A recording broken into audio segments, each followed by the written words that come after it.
بسم اللہ الرحمن الرحیم۔ 9 ذی الحجہ کے روزے کی فضیلت۔ کیا یوم عرفہ کا روزہ رکھنا کسی حدیث سے ثابت ہے؟ نیز عرفہ کا ایک روزہ رکھنا سنت ہے یا 2؟ حبیب خان سعودی عرب سے، جی صحیح حدیث سے ثابت ہے عرفہ کا روزہ۔ آپ صلی اللہ علیہ وسلم نے فرمایا مجھے امید ہے کہ جو یوم عرفہ کا روزہ رکھے گا تو یہ ایک دن کا روزہ 1 سال پچھلے اور 1 سال اگلے گناہوں کا کفارہ بن جائے گا۔ علماء کہتے ہیں اس سے صغیرہ گناہ مراد ہوتے ہیں، کبیرہ مراد نہیں ہوتے۔ تو یہ بہت بڑی فضیلت ہے، اس لیے عرفہ کے روزے کا اہتمام کرنا چاہیے۔ عید کتنے دن ہوتی ہے؟ 1 دن یا 3 دن؟ عید الفطر اور عید الاضحیٰ ایک دن ہوتی ہے یا 3 دن؟ زوجہ منصور کڑک سے۔ کرک ہے یا پتہ نہیں کڑک ہے، کرک ہے میرا خیال ہے، KPK میں کرک۔ عید الفطر 1 دن کی ہوتی ہے اور عید الاضحیٰ میں جو قربانی کے دن ہے وہ 3 دن ہے، تو اس لحاظ سے ان 3 دنوں کو عید کا دن کہا جاتا ہے۔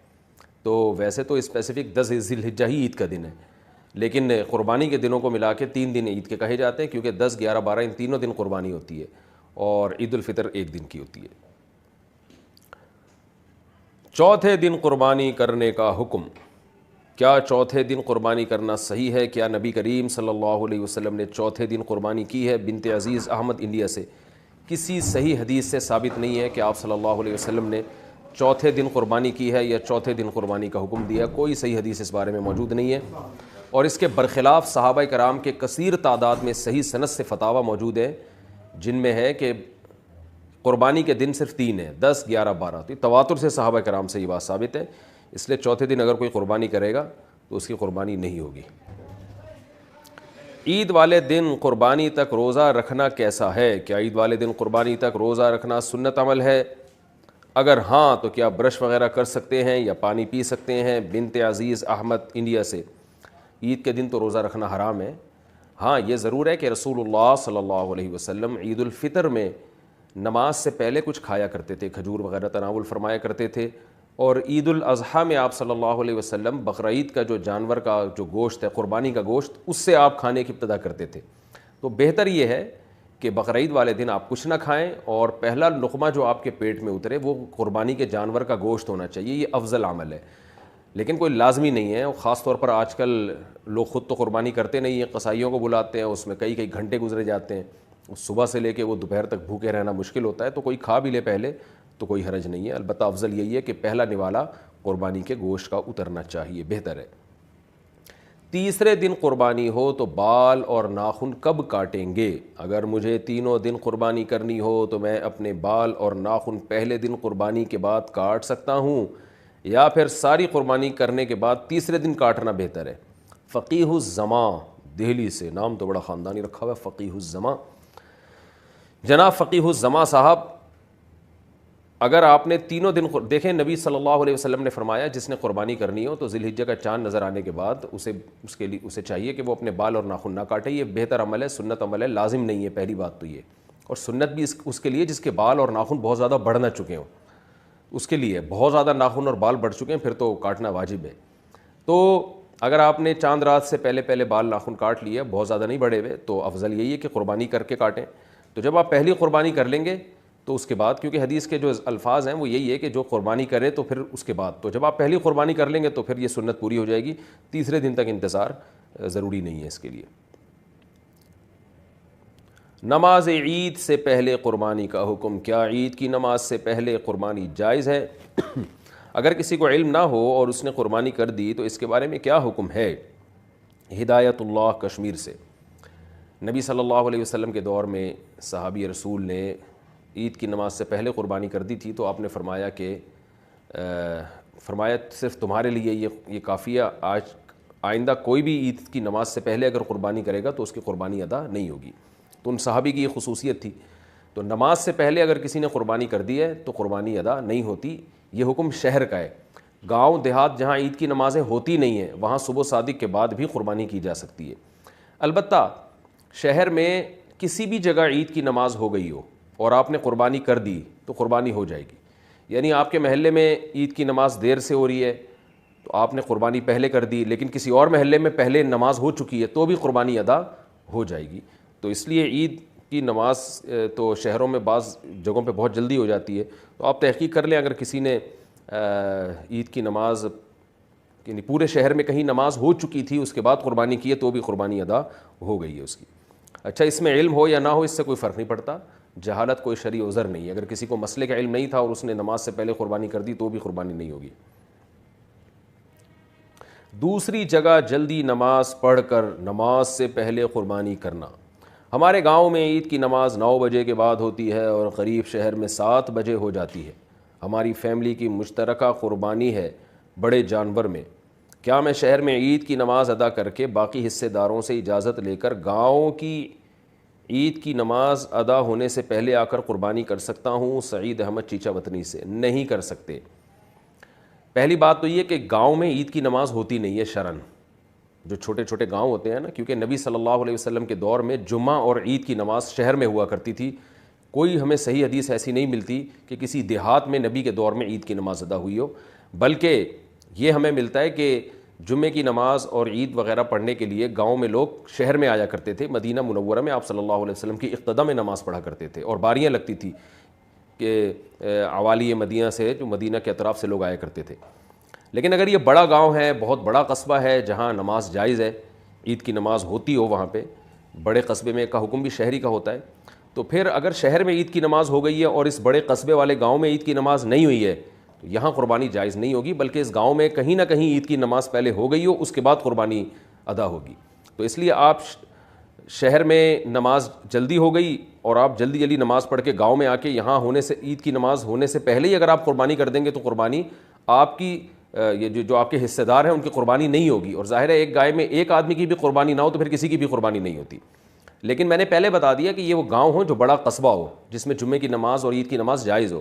اگر یہ چھوٹی سی کوئی شہر سے بہت دور کوئی چھوٹی سی آبادی ہے اور گاؤں ہے, یعنی اس میں کوئی شہر کے لوازمات ہیں ہی نہیں اس میں, تو پھر یہاں قربانی جائز ہے, کیونکہ گاؤں میں عید کی نماز ہوتی نہیں ہے. تو گاؤں اور دیہات کے رہنے والے لوگوں کے لیے صبح صادق کے بعد بھی بقرعید والے دن قربانی جائز ہوتی ہے, یعنی فجر کا ٹائم داخل ہو جائے تو وہ قربانی کر سکتے ہیں. قربانی میں ہاتھ بٹانے والوں کو بدلے میں گوشت دینا. قربانی کا جانور ذبح ہونے کے بعد بہت سے دوسرے لوگ گوشت کی تقسیم وغیرہ میں ساتھ دیتے ہیں اور ساتھ دینے کی وجہ سے اس میں سے کچھ گوشت انہیں دیا جاتا ہے. کیا یہ دینا جائز ہوگا؟ عرش اعظم بہار سے. دیکھیے قربانی کا گوشت بطور اجرت کے دینا جائز نہیں ہے, یہ پہلے مسئلہ سمجھیں. مثال کے طور پر آپ نے قصائی کو کہا جانور ذبح کرو, کھال اتارو, گوشت تقسیم کرو, یا کچھ لڑکوں کو آپ نے رکھا کہ بھئی گوشت ڈیوائیڈ کرنا ہے, اس ملازمت کے طور پہ رکھا, اور کمیشن میں آپ نے یہ طے کیا, اجرت میں آپ نے یہ طے کیا کہ ہم تمہیں اس گوشت میں سے کچھ حصہ دیں گے, تو یہ ناجائز ہے, یہ اجارہ بالکل غلط ہے. قربانی کا گوشت جس نے قربانی کی ہے اس کے لیے اس کو بیچنا یا اجرت کے طور پہ دینا جائز نہیں ہے. تو الگ سے اجرت اس کی طے کریں. اور ویسے کوئی خوشی میں گوشت کسی کو بھی کھلا سکتا ہے تو خدمت گزاروں کو بھی اس گوشت میں سے دیا جا سکتا ہے, وہ بالکل جائز عمل ہے. لیکن ہوتا یہ ہے, فقہا نے قاعدہ بیان کیا ہے, المعروف کالمشروط.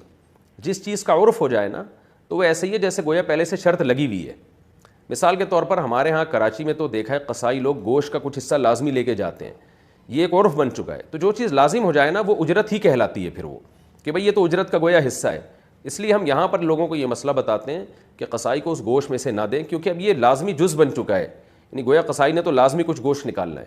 تو اگر آپ کے ہاں بھی ایسا عرف بن چکا ہے کہ جو لوگ بھی محنت کریں گے ان کو لازمی اس میں سے حصہ دیا جاتا ہے, گوشت اگر نہ دیں تو وہ منہ بنائیں گے, تو وہ اسی لالچ میں آتے ہیں کہ ہمیں پیسے بھی ملیں گے اور الگ سے گوشت بھی ملے گا, تو وہ گوشت گویا اجرت کا حصہ بن چکا ہے. اس لیے ایسی کنڈیشن میں ان کو اس گوشت میں سے دینا اور ان کے لیے لینا بھی جائز نہیں اور ان کے لیے دینا بھی جائز نہیں ہے. اور اگر ایسا عرف نہ ہو تو بھئی گوشت ہے وہ تو کوئی بھی کسی کو بھی دیا جا سکتا ہے, تو ملازمین کو بھی دیا جا سکتا ہے. تو بہتر یہی ہے کہ اس رسم کو ترک کر دیا جائے تاکہ شبہے سے مال بالکل پاک ہو جائے اور یہ معاملہ جو ہے شبہے سے بالکل پاک ہو جائے. ان کو الگ سے پیسے دیں خدمت کے, اور اگر پیسے کم لگ رہے ہیں تو پیسے بڑھا دیں, ان کو یہ کہہ دیں کہ بھئی اس گوشت میں سے آپ نہ نکالیں. جانور ذبح کرنے کا صحیح طریقہ. جانور ذبح کرنے کا صحیح طریقہ کیا ہے؟ دعا بھی بتا دیں. حافظ عاصم دہلی سے. صحیح طریقہ یہی ہے, جانور کو لٹا دیں آپ جیسے کہ لٹایا جاتا ہے, اپنا چہرہ قبلے کی طرف کر دیں, جانور کا بھی قبلے کی طرف ہو جائے گا خود بخود جب آپ کا رخ ہوگا, یعنی ذبح کرنے والے کا رخ قبلے کی طرف ہونا بہتر ہے. اور جانور کی جو 4 رگیں ہیں وہ جب کٹ جائیں تو بس اتنا اس پہ چھری روک دی جائے, یعنی ایک سانس کی نالی ہے, ایک خوراک کی نالی ہے اور 2 نالیاں خون کی نیچے کی طرف ہوتی ہیں، اس میں پریشر کے ساتھ خون نکلتا ہے. تو وہ جب کٹ گئی نالیاں تو بس اس کی یہ جو کاٹتے چلے جاتے ہیں نا اور پھر اندر چھرا بھی مارتے ہیں گردن حرام مغز تک، یہ مکروہ، ناپسندیدہ، ناجائز عمل ہے. جانور تو حرام نہیں ہوتا اس سے، لیکن یہ ناجائز عمل ہے کیونکہ یہ خلاف سنت ہے. اور اس کا ایک نقصان یہ ہوتا ہے کہ جانور کو تکلیف بھی اچانک بہت ہوتی ہے. دوسرا یہ ہوتا ہے کہ جانور جلدی ٹھنڈا ہو جاتا ہے، اس سے اس کا بلڈ صحیح طرح سے نکلتا نہیں ہے گوشت سے، یعنی گوشت جو ہے وہ صاف نہیں ہوتا صحیح طرح سے، جو ذبح کی ایک حکمت ہے. تو اس لیے قصائیوں کو ذرا کنٹرول کرنے کی ضرورت ہے، ان کو سمجھانے کی ضرورت ہے کہ بھئی بس 4 رگیں کاٹیں اور اس کے بعد پتلی گلی سے نکل جائیں. اور دعا پڑھنی چاہیے بسم اللہ اللہ اکبر، یہ تو ذبح کرتے وقت. ذبح سے پہلے دعا ہے انی وجہت وجہی للذی فطر السماوات والارض حنیفا وما انا من المشرکین. بقرہ عید کی رات کیا عبادت کی فضیلت ہے؟ کیا ذی الحجہ کی رات کی عبادت کی فضیلت ثابت ہے؟ تنویر خان. بہت سے علماء عیدین کی راتوں کی عبادت کے فضیلت کے قائل ہیں. امام غزالی رحمہ اللہ تعالیٰ نے اس پہ بہت ترغیب دی ہے اور بہت ساری احادیث لے کر آئے ہیں. لیکن جتنی بھی اس بارے میں احادیث ہیں وہ سند کے لحاظ سے بہت سے تو موضوع من گھڑت ہیں اور بہت سی انتہائی ضعیف ہیں. اس لیے علماء کی اس بارے میں 2 رائے ہیں. بعض کہتے ہیں کہ اتنی ضعیف روایتیں جب کثرت سے جمع ہو جائیں تو فضائل میں ان کو قبول کیا جاتا ہے. لیکن بعض علماء کہتے ہیں کہ یہ چونکہ وہ شریعت کے مزاج کے خلاف ہے. جیسے رمضان کی راتیں دن کے تابع ہیں، تو دن میں روزہ ہے تو رات میں عبادت ہے. تو عید کی رات بھی عید کے دن کے تابع ہوگی نا. تو جب رمضان کے چاند نظر یعنی عید کا چاند نظر آ گیا تو رمضان من کل الوجوہ ختم ہو گیا اپنے تمام لوازمات کے ساتھ. تو جو راتوں کی عبادت کی فضیلت تھی وہ بھی ختم ہو گئی. بہت سے یعنی جو علماء عید کی رات کی عبادت کی فضیلت کے قائل نہیں، ان کی دلیل میں دے رہا ہوں کیونکہ میرا رجحان بھی اسی طرف ہے. اور اس بارے میں حضرت مفتی رشید احمد صاحب کا اصل فتاوی میں ایک تحقیق بھی ہے، وہ بھی پڑھ لی جائے. تو عید کی رات، عید کا دن جو ہے نا وہ عید کی رات یعنی جو رات ہے وہ دن کے تابع ہوتی ہے. تو جیسے ہی رمضان گیا تو اپنے تمام لوازمات کے ساتھ گیا ہے. اب جب رمضان کے بعد جو رات آئے گی، جو عید کی رات ہوگی، وہ عام راتوں کی طرح ایک رات ہے. اس میں کوئی عبادت کرے تو ٹھیک ہے، نہیں کرے تو بھی ٹھیک ہے، کوئی الگ سے فضیلت نہیں ہے اس کی. تو اسی طرح بقرہ عید کی رات بھی ایسے ہی ہے کہ اس کی الگ سے کوئی فضیلت پر صحیح حدیث بہرحال موجود نہیں، اور اس کی فضیلت کا قائل ہونا یہ قیاس کے بھی بہرحال خلاف ہے. ویسے بھی آپ رات کو اگر عبادت کریں گے تو دن میں جو عید میں تو حکام تو دن کی یعنی ابتدائے دن سے شروع ہو جاتے ہیں شریعت کے حکام. تو رات کو اگر آپ زیادہ لمبی عبادت کرتے ہیں، اس کی فضیلت اگر ہو، تو پھر عید کو آپ سیلیبریٹ کیسے کریں گے؟ اسلام میں جو جتنے بھی تہوار ہیں وہ تو دن کی روشنی میں ہوتے ہیں، اعلیٰ صبح ہوتے ہیں وہ تو صبح صبح آپ قربانی بھی کرنی ہے، نماز بھی پڑھنی ہے، پھر اس قربانی کا گوشت کھانا بھی ہے، کھلانا بھی ہے. تو یہ رات کی عبادت اگر لمبی ہوگی تو یہ کیسے ہوگا یہ عمل؟ تو بہرحال بہت ساری چیزیں اس میں خلاف قیاس ہیں، اس لیے اصول شریعت کے خلاف ہیں گویا کہ. تو بہت سے علماء اس کی فضیلت کے قائل نہیں ہیں. بہرحال مسئلہ چونکہ اختلافی ہے دونوں طرف علماء، اس لیے اس مسئلے میں شدت جائز نہیں ہے. میرا جو رجحان ہے اور بعض دیگر بڑے علماء کی وجہ سے ان کی تحقیق ہے اور اس سے مجھے وہ لگتی ہے صحیح، تو میرا بھی رجحان اسی طرف ہے کیونکہ اس کی فضیلت پر کوئی بھی ایک صحیح حدیث موجود نہیں ہے. اچھا بھائی، ذی الحجہ میں ایام 20 کے روزوں کا حکم. ہاں، ذی الحجہ کے مہینے میں ایام 20 کے روزے کب رکھیں گے؟ سنا ہے کہ 13 ذی الحجہ کا روزہ نہیں ہوتا. مریم خان. جی ہاں، ذی الحجہ میں آپ ایام 20 کے روزے 14، 15، 16 کو رکھ لیں کیونکہ 10، 11، 12، 13 یہ 4 دن کے روزے اسلام میں حرام ہے. عید الفطر کا روزہ بھی حرام، اور بقرہ عید کے 3 دن کا، اور 3 دن کے بعد جو ایک چوتھا دن 13 ذی الحجہ کا وہ روزہ بھی حرام ہے اسلام میں. تو اس لیے ذی الحجہ میں کسی نے ایام 20 کے روزے رکھنے ہو تو 14، 15 اور 16 کے رکھے ہو. قربانی کا گوشت 3 حصوں میں تقسیم کرنا کیا لازم ہے؟ قربانی کے گوشت کو 3 حصوں میں یعنی اپنے علاوہ اور رشتہ داروں اور غریبوں میں تقسیم کرنا کیا لازم ہے؟ یا سارا گوشت خود بھی رکھ سکتے ہیں؟ بنت طالب کراچی سے. 3 حصوں میں تقسیم کرنا لازمی نہیں ہے، بہتر ہے، افضل ہے، سنت ہے. قرآن نے کہا ہے کہ کلوا منہا واطعموا البائس الفقیر، خود بھی کھاؤ اور فقیروں کو بھی کھلاؤ.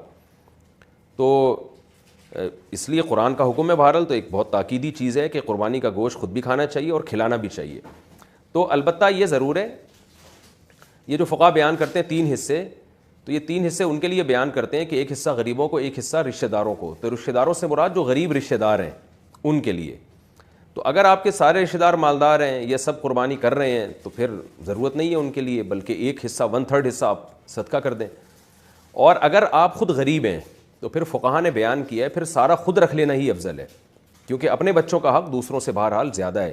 وہ بعض ایسے غریب پائے جاتے ہیں جن کے بچوں کو پورے سال گوشت کھانے کو نہیں ملتا، بیچارے سبزیاں کھا رہے ہوتے ہیں پورے سال اور وہ بھی صحیح طرح نہیں ملتا ان کو کھانے کو.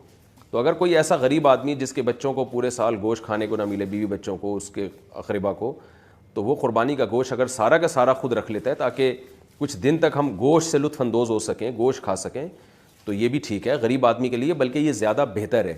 کیونکہ بہرحال اپنے بچوں کا حق, وہ بھی تو غریب ہی ہے نا, اپنے خود آدمی غریب ہے تو اس کے بچے بھی غریبی کہلائیں گے, تو اپنے غریب بچوں کا حق یہ دوسروں سے اسلام میں زیادہ ہے. ہاں جو متوسط درجے کے لوگ ہیں جو گوشت پورے سال کھاتے ہیں یا مالدار لوگ ہیں, ان کے لیے بہرحال افضل یہی ہے کہ کم سے کم 1/3 گوشت وہ صدقہ کریں, کیونکہ آپ تو کھاتے رہتے ہیں, اور 1/3 آپ غریب رشتہ داروں کو کھلا دیں, 1/3 خود کھا لیں. تو یہ کوئی اس میں یعنی کوئی لازمی حکم نہیں ہے, افضل حکم ہے یہ. قربانی کا گوشت کتنے دن تک استعمال کر سکتے ہیں؟ قربانی کا گوشت کتنے دن تک استعمال کر سکتے ہیں؟ عثمان گوجراں والا, جتنے دن آپ کا فریج برداشت کر لے تو جائز ہے, پورا سال بھی اسٹور کر سکتے ہیں آپ, لیکن افضل یہی ہے کہ ویسے بھی اللہ کو پسند نہیں ہے, اگر آپ مالدار ہیں تو ذخیرہ اندوزی اور چیزوں کو جمع کرنا ایک نامناسب سا کام ہے. ویسے بھی گوشت کی جو تازگی ہے وہ ختم ہو جاتی ہے, تو قرآن کہتا ہے کھاؤ بھی کھلاؤ بھی. قربانی کے گوشت کے بارے میں قرآن کہہ رہا ہے تو کھائیں, جتنا تازہ کھا سکتے ہیں کھا لیں, باقی کھلا دیں, لوگوں میں بانٹ دیں, غریبوں کو دے دیں. تو اگر آپ غریب ہیں اور آپ کو کے بچوں کو گوشت نہیں ملتا پورے سال کھانے کو, تو پھر اسٹور کریں, پھر کوئی حرج نہیں ہے اس میں, پورے سال چلا دیں, آپ بچے کھاتے رہیں اس میں سے. لیکن اگر آپ غریب نہیں ہیں, متوسط ہیں یا مالدار ہیں, تو پھر بہتر یہی ہے کہ جتنا کھا سکتے ہیں کھائیں, اور جو بجائے 6 مہینے اسٹور کرنے کے جب گوشت کا ذائقہ بھی خراب ہو جائے گا, تو بہتر یہی ہے کہ اس کو کھا کے تقسیم کر دیں اس کو. لیکن یہ کوئی لازمی حکم نہیں ہے, شریعت میں جائز ہے, آپ پورے سال بھی اسٹور کر سکتے ہیں. قربانی کا گوشت کیا غیر مسلم کو دے سکتے ہیں؟ قربانی کا گوشت غیر مسلم کو دینا کیسا ہے؟ یہاں اکثر غیر مسلم کے ساتھ کاروبار وغیرہ کے معاملات ہوتے ہیں اور وہ بے تکلفی سے گوشت کا سوال کر دیتے ہیں, اس بارے میں شرعی کیا حکم ہے؟ خالد خان یو پی سے. جی بالکل جائز ہے قربانی کا گوشت غیر مسلم کو دینا, خاص طور پر اگر وہ آپ کا کلیگ ہے یا آپ کے پڑوس میں رہتا ہے. تو قرآن مجید میں اللہ تعالیٰ نے کوئی بھی شخص, کوئی بھی انسان جو آپ کے ساتھ جس کا اٹھنا بیٹھنا ہو, اللہ تعالیٰ نے اس کے ساتھ اچھے سلوک کا حکم دیا ہے.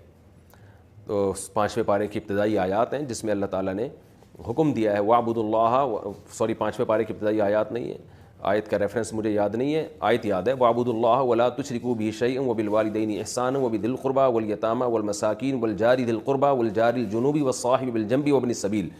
اس میں ہر قسم کے پڑوسی کے اللہ نے حقوق بیان کیے. جو بھی تمہارے ساتھ اٹھتا بیٹھتا ہے, کلاس فیلو ہے, سفر میں تمہارا ساتھی ہے, یا تمہارے گھر کے دیوار کے ساتھ اس کی دیوار لگتی ہے, کوئی بھی شخص جس سے آپ کا کسی بھی قسم کا لنک ہے, تو اللہ نے فرمایا کہ اس کے ساتھ اچھا سلوک کرو. اچھے سلوک میں اس کو گفٹ دینا بھی داخل ہے. نبی صلی اللہ علیہ وسلم بعض یہودیوں کو بھی تحفے تحائف آپ نے دیے ہیں. قربانی کا گوشت بھی ایسا ہی ہے, آپ کی ملکیت ہے, جس کو چاہیں آپ دیں. اور خاص طور پر کوئی غیر مسلم اگر مانگ رہا ہو تو اس کو تو لازمی دینا چاہیے, کیونکہ پھر ایسی صورت میں نہ دینا یہ بد اخلاقی کے زمرے میں آتا ہے, اور پھر ایک اسلام کا امیج بھی اچھا نہیں جائے گا لوگوں کے سامنے. شوہر بیوی کی طرف سے قربانی کرے تو گوشت کس کا ہوگا؟ اگر شوہر بیوی کی طرف سے قربانی کرے تو گوشت کس کی ملکیت ہوگا, شوہر کا یا بیوی کا؟ فرحین کراچی سے. بیوی اس کی مالک ہوگی, کیونکہ جب کسی کی طرف سے قربانی کی جاتی ہے تو اس میں اس کا وکیل بن کے کی جاتی ہے. یعنی یہ اس کا مطلب یہ ہوتا ہے کہ اصل قربانی وہ کر رہا ہے, یہ ان کے نمائندہ بن کے قربانی کر رہا ہے. تو پیسے کوئی بھی خرچ کرے, مالک وہی ہوگا جس کی طرف سے قربانی کی جا رہی ہے. تو شوہر کی طرف سے گویا کہ یہ پیسے گفٹ سمجھے جائیں گے, یوں سمجھا جائے گا گویا شوہر نے پیسے بیوی کو گویا ہدیہ دے کے اس کی طرف سے قربانی کی ہے, تو وہ اس لیے مالک عورت ہی سمجھی جائے گی اس گوشت کی. جانور کا سینگ ٹوٹ جائے تو قربانی کا حکم. ہم نے قربانی کے لیے بیل خریدا ہے لیکن کسی وجہ سے اس کا ایک سینگ بالکل جڑ سے ٹوٹ چکا ہے, تو کیا اس کی قربانی ہو جائے گی یا نہیں, یا دوسرا جانور خریدنا ہوگا؟ اگر جڑ سے بالکل اکھڑ گیا ہے, ایک تو ہوتا ہے نا ٹوٹ جانا جڑ سے کہ اس کی جڑ باقی ہے اور وہ اگ سکتا ہے دوبارہ, تو قربانی جائز ہے. لیکن اگر بالکل اکھڑ گیا ہے اور اس کا اندر کا مغز نظر آنا شروع ہو جاتا ہے ایسی صورت میں, تو اگر اکھڑ گیا تو پھر اس کی قربانی ٹھیک نہیں ہے, آپ کو دوسرا جانور خریدنا پڑے گا اگر آپ مالدار ہیں. دم کٹے ہوئے جانور کی قربانی. دم کٹے ہوئے جانور کی قربانی کیسی ہے؟ شبیر احمد. آدھے سے زیادہ اگر جانور کی دم کٹ گئی ہے تو پھر اس کی قربانی جائز نہیں ہے, آدھے سے کم کٹی ہے تو پھر جائز ہے. بیرون ملک والے پاکستان میں قربانی کیسے کریں؟ میں سعودی عرب میں رہتا ہوں, میرا پاکستان میں قربانی کرنے کا ارادہ ہے, جبکہ پاکستان میں ایک دن بعد عید ہوتی ہے, اس میں کوئی حرج تو نہیں؟ اختر شاہ سعودی عرب سے. اگر آپ کی قربانی سعودی عرب والے دن کے حساب سے یہاں ہوگی تو پھر قربانی نہیں ہوگی. آپ یہاں عید کا پہلا دن ہوگا اور سعودی عرب میں دوسرا دن ہوگا تو پھر قربانی آپ کی جائز ہے, کیونکہ دونوں جگہ بقرعید ہونا ضروری ہے. تو اسی وجہ سے اللہ نے بقرعید کے شاید 3 دن رکھے ہیں کہ کسی 3 دنوں میں یہ ہوتا ہے کہ کوئی نہ کوئی دن میچ کر رہا ہوتا ہے کسی دوسرے ملک سے. تو ایسے دن قربانی کریں گے جس دن آپ کے ہاں بھی بقرعید ہو اور یہاں بھی بقرعید ہو. تو دوسرا دن اکثر ایسا ہوتا ہے کہ سعودی عرب میں جو دوسرا دن ہے یہاں پہلا دن ہوتا ہے, تو ایسی صورت میں آپ کی قربانی یہاں ہو جائے گی. امریکہ والے پاکستان میں پہلے دن قربانی کر سکتے ہیں اگر پاکستان اور امریکہ میں ایک ہی دن عید ہو. تو اگر ہم پاکستان میں قربانی کریں تو وہ ہم سے 12 گھنٹے آگے ہے, کیا اس کی وجہ سے ہماری قربانی پر کوئی اثر تو نہیں پڑے گا؟ شہاب اظہار امریکہ سے. دونوں جگہ بقرعید ہونا ضروری ہے. جب آپ امریکہ میں قربانی کریں گے تو یہاں چونکہ 12 گھنٹے آگے ہے تو یہاں پر 12 گھنٹے بقرعید کو گزرے ہوئے ہو چکے ہوں گے, تو اس لیے یہاں قربانی درست ہوگی. لیکن پاکستان والا اگر امریکہ میں قربانی کرے گا تو پھر یہ ضروری ہے کہ وہ 12 گھنٹے گزار کے کرے, کیونکہ یہاں قربانی ہے اور ابھی امریکہ میں صبح صادق ہی نہیں ہوئی ہے تو پھر قربانی نہیں ہوگی. تو ایسا ٹائم پہ قربانی ہوگی کہ دونوں جگہ بقرعید داخل ہو چکی ہو, پھر قربانی درست ہو جائے گی. مشترکہ جانور میں پائے وغیرہ کی تقسیم کا طریقہ. مشترکہ جانور میں پائے کس طرح تقسیم کریں؟ طارق امین نو شہرہ سے. پائے دیکھیں, ہر آدمی پائے میں دلچسپی نہیں لیتا, تو جس کو پائے چاہیے اس کو پائے دے دیں, جس کو پائے نہیں چاہیے تو اس کو نہیں دیں. اور اگر سبھی کو پائے چاہیے تو قرآن اندازی کر لیں. جس کے جو پائے یعنی جس کا نام قرآن اندازی میں آ جائے, جو پائے اس کو دے دیں, جو پائے نہ پائے اس کو نہ دیں پائے, اور اس کو پائے کے بدلے کچھ اور دے دیں. تو امید ہے انسان کا بچہ ہوگا تو سمجھ جائے گا, تو نہیں سمجھے گا تو پھر اس کو بولیں کہ اسی پائے سے اس کو جو ہے نا ٹھکائی لگائیں کہ اور 7 آدمی ہیں تو 4 پائے ہم ڈیوائڈ کیسے کریں اس میں. تو ظاہر ہے قرآن اندازی ہی ہوگی, اس کے علاوہ تو اور کوئی طریقہ نہیں بنتا ہے. تو اس کو بولیں یار جس کا نام نہیں آ رہا نا پائے میں, اس کو بولیں کہ اس کے بدلے کچھ اور لے لو, کلیجی لے لو. اچھا بھائی, لیکن یہ خوب اچھی طرح ذہن میں رکھیں کہ قربانی کے جانور کے 7 حصوں میں 7 میں کلیجی ملا دینی چاہیے تھوڑی تھوڑی, یا پائے ملا دینے چاہیے 4 میں, 4 میں پائے 3 میں کلیجی ملا دیں تاکہ وہ سود کے مسائل سے بچت لازم ہو. وہ میں اس پر میں کلپ اپلوڈ کرا چکا ہوں. میرا جو دوسرا چینل ہے مفتی طارق مسعود اسپیچز, اس پر میں تفصیل سے یہ بیان کر چکا ہوں کہ قربانی کے گوشت کو اندازے سے تقسیم کرنا یا کلیجی ملائے بغیر تقسیم کرنے میں سود کے مسائل کھڑے ہو سکتے ہیں. وہ ڈیٹیل میں وہاں آپ یہ کلپ سن سکتے ہیں. قربانی کی کھال کا کیا کریں, کس کو دیں؟ قربانی کے بعد چمڑے کے مصارف کیا ہیں؟ رحیم الدین متحدہ عرب امارات سے. دیکھیں, جس آدمی نے جانور قربان کیا ہے, جس کی گائے ہے, یا جو 7 آدمی شریک ہیں, ان میں سے کوئی بھی جانور کی کھال استعمال کر سکتا ہے اگر وہ استعمال میں لانا چاہے. یعنی اس کی جائے نماز بنا لے, اس کو سکھا کے کچھ بھی بنا لیں, کوئی بھی چیز بنا کے استعمال کریں. لیکن اگر اس کھال کو بیچ دیا تو اس کی قیمت نہیں استعمال کی جا سکتی, اس قیمت کو پھر صدقہ کرنا پڑے گا. تو اسی وجہ سے چونکہ اب لوگ قربانی کی کھال ہمارے یہاں استعمال کرنے کا معمول نہیں ہے, لوگوں کو پتہ ہی نہیں کہ اس کا کریں کیا, تو لوگ پھر بیچ تو سکتے نہیں ہیں شرعاً, بیچا تو قیمت صدقہ کرنی پڑے گی. تو اس لیے پھر لوگ کیا کرتے ہیں, ڈائریکٹ کھال ہی صدقہ کر دیتے ہیں. تو اس لیے کھال بھی صدقہ کی جا سکتی ہے, کھال بیچ کے قیمت بھی صدقہ کی جا سکتی ہے.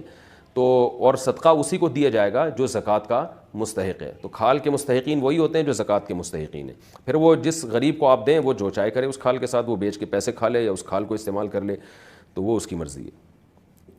تکبیرات تشریق کس پر واجب ہیں؟ تکبیرات تشریق سب پر واجب ہیں یا صرف شہر والوں پر؟ اگر دیہات والے پڑھنے کا اہتمام کریں تو کیا یہ صحیح ہوگا؟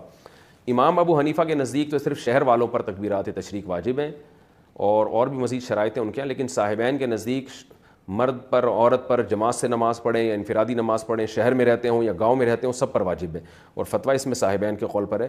تو اس لیے جو بھی عاقل بالغ ہے, چاہے مرد ہو یا عورت, تو 9 ذی الحجہ سے لے کے 9 ذی الحجہ کی فجر سے لے کے 13 ذی الحجہ کی عصر تک سب پر لازم ہے کہ نماز کے بعد, فرض نماز کے بعد, اللہ اکبر لا الہ الا اللہ اللہ اکبر وللہ الحمد, یہ 1 مرتبہ زور سے پڑھیں. عورتیں آہستہ پڑھیں گی, مرد بلند آواز سے پڑھیں گے. ایام والی عورت تکبیرات تشریق پڑھ سکتی ہے کیا؟ عید الاضحیٰ کے دنوں میں ایام والی عورت تکبیرات تشریق پڑھ سکتی ہے؟ ابو عمار سعودی عرب سے. نمازوں کے بعد جو تکبیرات پڑھی جاتی ہیں وہ تو ایام والی عورت اس لیے نہیں پڑھے گی کیونکہ وہ تو نماز ہی نہیں پڑھتی, کیونکہ فرض نماز کے تابع ہیں یہ تکبیرات. لیکن جو ویسے ان ذی الحجہ کے ایام میں تکبیر کا حکم ہے کہ بار بار اللہ اکبر لا الہ الا اللہ اللہ پڑھنا چاہیے, تکبیرات پڑھنی چاہیے, تو وہ حائضہ عورتیں بھی اس میں داخل ہیں, اس کا نمازوں سے تعلق نہیں ہے. تو وہ سب پڑھیں, عورتیں بھی مرد بھی.